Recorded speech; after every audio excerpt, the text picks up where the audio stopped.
Hi guys, and welcome to another installment of our lesson, inspired by the book The Purpose-Driven Life by Rick Warren. I must say, if you find these topics interesting, I highly recommend the book. I mean, you don't even have to buy it. You can get it. Type in The Purpose-Driven Life on Google, and a PDF version free will come up. So really good stuff to read. It's not like a 25-30 minute read the way that I do my lessons. I add a lot of my flavor to it. A lot of things that I say aren't in the book. A lot of things in the book are not in my lessons. So it's really cool. It's like a 40-day devotional, something you can read in the morning, something you can read right before going to bed. And it's just really cool how at the end it brings it to a very applicable way of like applying it to your life. It's really practical and really clear. His language is really concise, nothing too out there and super fancy, but very grounded on the Word of God. So I do recommend the book if this is something that catches your interest. With that said, day four of our study for today is the title is Made to Last Forever. I'm in love with this study for today. We get to talk about heaven, which I love talking about. It's something so, magical in my mind. And second, we get to talk about my favorite author. I quote him a lot. And C.S. Lewis, he wrote a lot. And with that said, we are going to quote quite a few of his books today. So let's dive right in and let's get to study. All right, here we go. Made to last forever. Let's start with a question. So have you ever wondered why death feels so wrong, right? Why it feels so unnatural? Even when someone says, well, everyone dies, it's normal. Even that feels wrong. Like some evil entity of the universe has placed death in front of us, right? And it's just there to threaten us and gnarl and taunt us, right? Like, I'm coming, kind of thing. Well, you'd be right. Death is unnatural. Everyone wishes it just didn't exist. Even if you don't believe in the concept of heaven, humans for centuries have tried to find a way to make each other immortal, right? Take the Fountain of Youth. It's a fairy tale in our mind, but it's something that comes up in stories, right? This immortal being that walks through earth, or a time traveler that just never dies. He just jumps from one place to another, or whatever the case is. Or let's say a daddy tells his son, right, like, oh, look up into the stars. Your mommy is looking down on us, right? She became one of the stars when she passed away. Or somebody, look at nature, or our ancestors are now breathing life all around you. Or you don't really die, you just reincarnate, your soul just goes on forever and ever and ever, right? This desire to live forever is in all of us, and that's just the fact. Even, like I said, if you don't believe in heaven, or I've heard of atheists, talk about like, once you're dead and you're gone. But as a child, in your innocence, you come up with like this idea of like, you don't really just die, right? It doesn't make sense in their mind. It's not until we start rationalizing, we start getting older, well, it must not exist, or whatever. It's something in our psyche, something innate to our being, to just never want to die. It's not a natural thing. And the Bible confirms this. Ecclesiastes 3:11 says, God has planted eternity in the human heart, right? Inside of us, there is this desire placed in us by God to be eternal. And that's just a fact. In Mere Christianity by C.S. Lewis, there he is.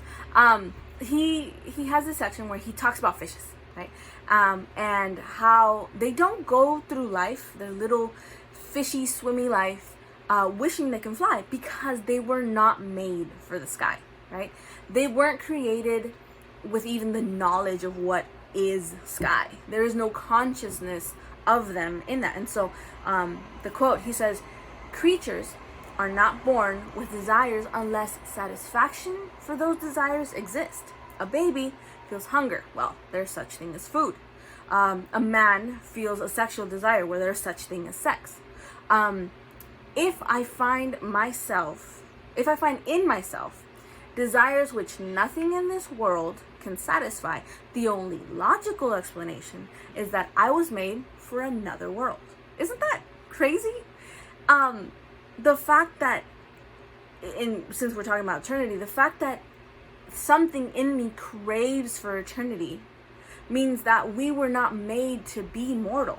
We were not made to be just here and that's it, right? And that's the end of it. We have consciousness for some reason of something more, and we desire that something more. And so what C.S. Lewis is basically saying, because that desire is in us, like, he questions, why is it in us? And an explanation from the Christian standpoint is that God himself placed that in us. We were created to live forever. And then, let's see. So then he goes on to say, in another book, The Weight of Glory, he says, there are no ordinary people. You have never talked to a mere mortal. Nations, cultures, arts, civilizations, these are mortal. And their life is to ours as the life of a gnat, right? Just done. But it is immortals that we joke with, that we work with, that we marry, that we snub, that we exploit. Immortal horrors, right? Eternally evil, or everlasting splendors, right? It just depends on which way you go. I mean, there's so much more to unpack there, but basically he's saying, look, no person that you ever talk to in your life is just a mortal. He's just human. He is an eternal being. It's crazy. We were indeed made to last forever. Rick Warren, in The Purpose-Driven Life, he says, life on earth prepares you for eternity. It is the warm-up before the race. It is the tryouts before the big game. Just the dress rehearsal for the real production. The Bible calls Jesus's body a tent, right? It describes it as a tent, a temporary dwelling. And it says the same thing about us. 2 Corinthians 5:1 says, for we know that if the tent that is our earthly home, talking about our body, is destroyed, we have a building from God, a house not made with hands, eternal in the heavens. So it's saying this body's temporary, and once we are no longer dwelling in this body, we will go inhabit the house, right? Something more permanent that is made by God himself. Like, that house is our eternal body. Like, it's set. That's where we're gonna live. That's crazy. We will spend far more time on the other side of death, right? A lot of people are like, yeah, life and that's it. And no, there's so much more after that. Sir Thomas Browne said, your time on earth, it's a small parenthesis in eternity. So basically, here's you in the mind of God. Here's your life, your consciousness as you know it right now, and then the rest of your life in eternity. Like, it's just this. This is what life is. This span right here. So when we go back to talking about death, then death is like the biggest, ugliest, most impossible bully the world has ever met. He's there taunting us like the image of the Grim Reaper that we've created, right? This looming presence of like, and there's nothing you can do about it. There's nothing any normal human being in all of history has ever been able to do about it. Mind you, I said normal human being. Then there was Jesus. When we put our trust in him, we can say, like in 1 Corinthians 15:55-57, where, O death, is your victory? Where, O death, is your sting? The sting of death is sin, and the power of sin is the law. But thanks to God, he gives us the victory through our Lord Jesus Christ. So here is that no matter, it says sin is the law. The law says we mess up constantly. And even when we try to meet the law and we try to live good lives, we are constantly failing that test. But in Jesus Christ, right, we have victory even over this big, ugly death thing, right? So in relation to eternity and death and our own bodies and what happens afterwards and God, our relationship with God now is what's going to determine your relationship, how it's going to be with him for eternity, right? Think about it like this. If someone doesn't love God now, that's the train passing. If someone doesn't love God now, why would God force them to hang out with him forever, right?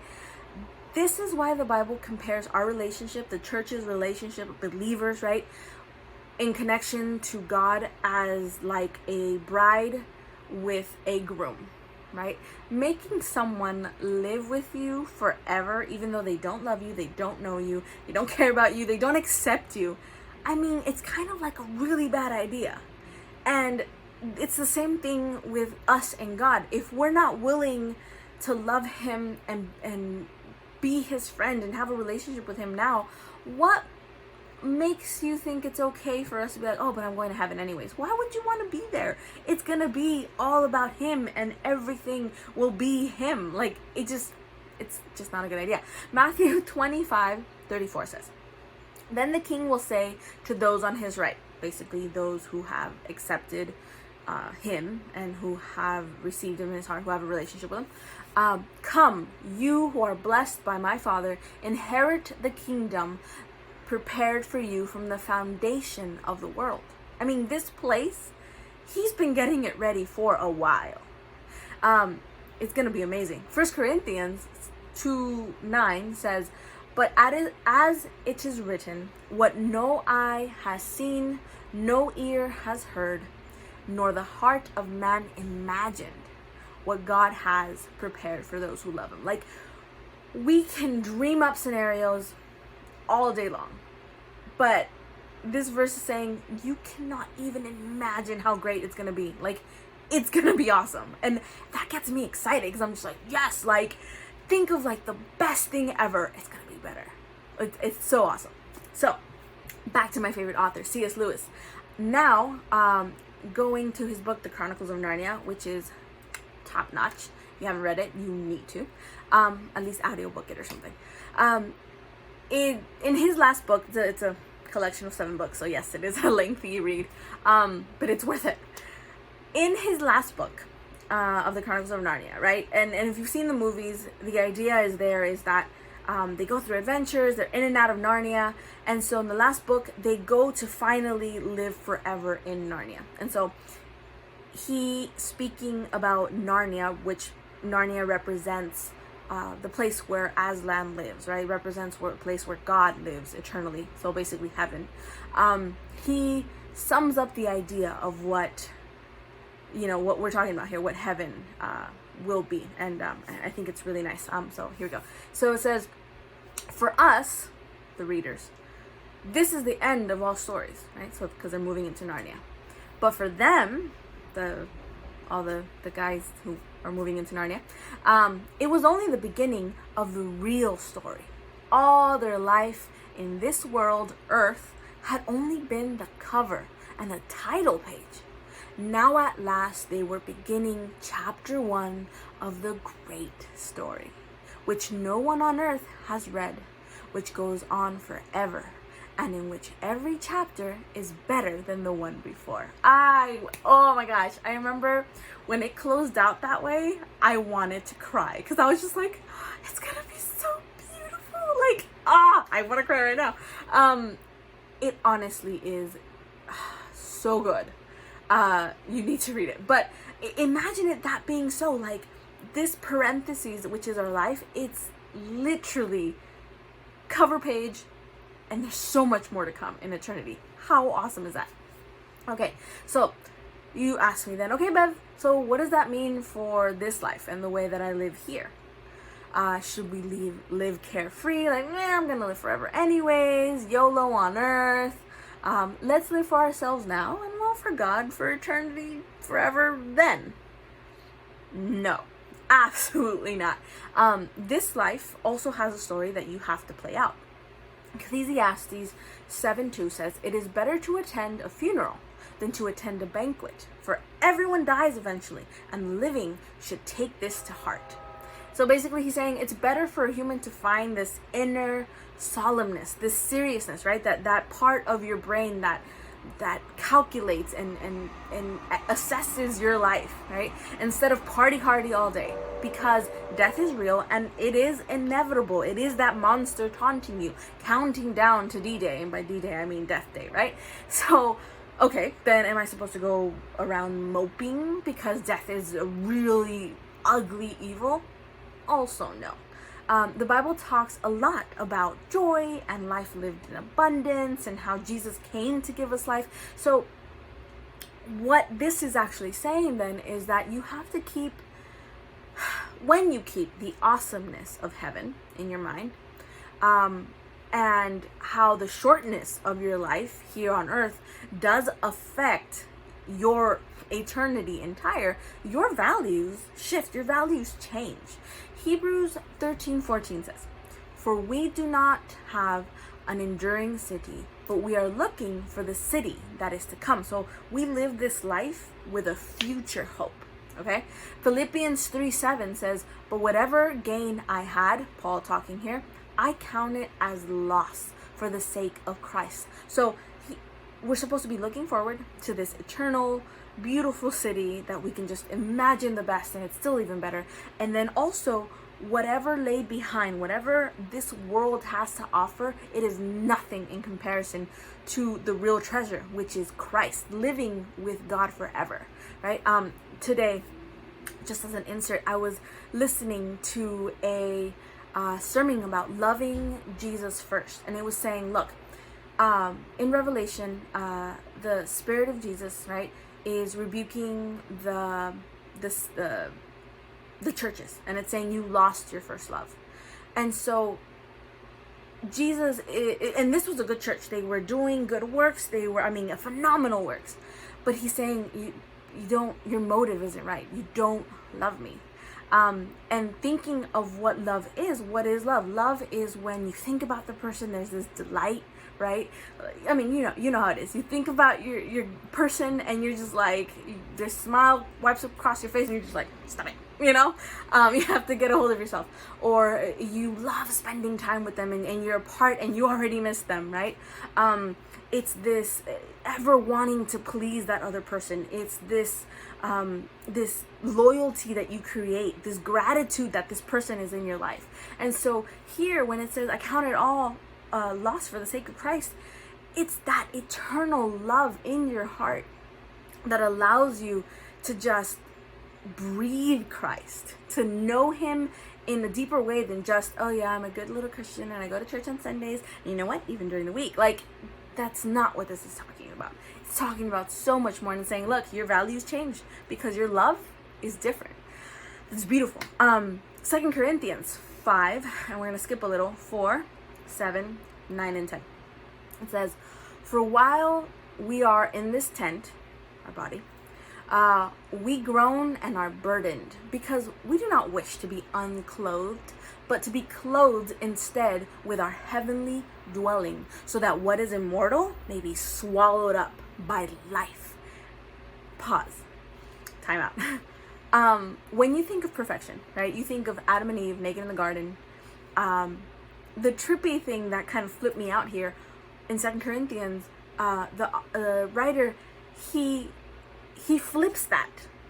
Instead of perfection being like this nakedness, innocence, now it is now that we are dressed in nakedness, in rags, in this, like improper kind of thing. And it is not until we get into our heavenly bodies that we truly become clothed with what we were really supposed to be clothed. I thought that was beautiful. Okay, moving along. 7. "For we live by faith and not by sight." How many times have you heard that verse? Verse 9. "So we make it our goal to please him, whether we are at home in the body or away from it." 10. "For we must all appear before the judgment seat of Christ, so that each of us may receive what is due us for the things done while in this body, whether good or bad." So what you do here in this tent does matter. And it matters because you are given now the knowledge of God. You are given now the knowledge of Jesus. And what do you do with him? Are you going to live by faith and not by sight? Are you going to make it your goal to please him, like the scripture says? Like, there is a real thing. Like, you are going to give account to God for this life. It's kind of heavy, right? So as we learned in the past lessons, if you haven't watched it, watch it. We have a purpose. That purpose is God. We are not an accident. We were created for him, and something is driving us forward, and we have to decide, okay, what is that thing that's driving us forward? So yes, you only live once, but you also will live forever. Like, you are eternal. So for your life here, you must set a purpose in your mind. What are you going to live for? You know, who are you going to live for? What are you getting ready for? A relationship, right? You've heard people say, "Oh, you're my life, you're my love." You know, is it a job, right? This is what I was made for. Yeah, let's go. A family, even. And again, these are not bad things, but you know, you've heard of moms. Oh, my children are my everything. Like, really, are they? Because I don't know if that's supposed to be how it is, right? Just like, think about it like this, just like 9 months shapes you for the life outside of your mother's womb, this life here now is shaping you for heaven. So will your life be shaped for God? Will his will be your purpose? This is free will. This is where you get to choose where your life lines up and what happens after this life is done. So ask yourself this, and it's super practical. What is the one thing you need to stop doing? And the one thing, or a thing, maybe not the one thing, but what is one thing that you need to start doing and one thing you need to stop doing in the light of eternity, right? We all go through life and we do things, whether it's working or going to school or just hanging out or always buying stuff on Amazon or whatever. You heard that giggle. What is it that we're spending our time, our money, our efforts on? What do we need to stop because it's, in the light of eternity, it's not fruitful? What do we need to start because it's kind of important that we do, right? You need to cultivate that relationship with Jesus. What are you going to do about it then, right? So think about that, chew on it, do something about it, you know, and then live it out. All right, that's what I got for you this time. I hope you were blessed. I will see you guys next time. I'm out.